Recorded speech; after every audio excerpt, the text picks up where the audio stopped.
আকাশে যখন জ্বলছিল আগুনের গোলা, মাটিতে তখন ছড়িয়ে পড়ছিল কান্না, আতঙ্ক আর বিভ্রান্তি। রাজধানীর মাইলস্টোন স্কুলের নিরীহ শিক্ষার্থীদের উপর যেন ছায়া হয়ে নেমে এসেছিল মৃত্যু।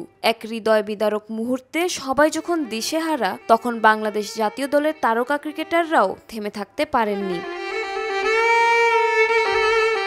প্রথম প্রতিক্রিয়া আসে দেশের প্রিয় মুখ সাবেক অধিনায়ক তামিম ইকবালের কাছ থেকে। তিনি ফেসবুক পোস্টে লিখেছেন, যা হয়েছে ও হচ্ছে সবকিছুই প্রচণ্ড বেদনাদায়ক। আমাদের হৃদয় ভেঙে যাচ্ছে, আমরা বিধ্বস্ত। আপাতত সংবাদকর্মীদের প্রতি অনুরোধ, বিশেষ করে টিভি ও ডিজিটাল মিডিয়ার কাছে অনুরোধ, আক্রান্ত বাচ্চাদের রক্তাক্ত ও আহত অবস্থার এসব ছবি ভিডিও লাইভ দেখাবেন না। দেখালেও অন্তত ঝাপসা করে দেবেন দয়া করে। ওরা আমাদের বাচ্চা, ওদের জন্য আমাদের সবটুকু প্রার্থনা।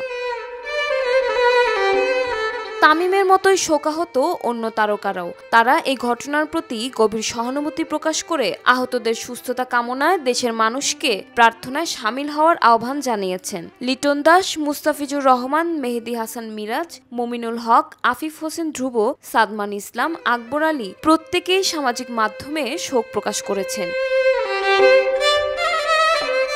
তাদের বার্তাগুলো সংক্ষিপ্ত হলেও হৃদয়গ্রাহী। কেউ লিখেছেন আমরা বাকরুদ্ধ, কেউ লিখেছেন সৃষ্টিকর্তা যেন সবাইকে নিরাপদ রাখেন।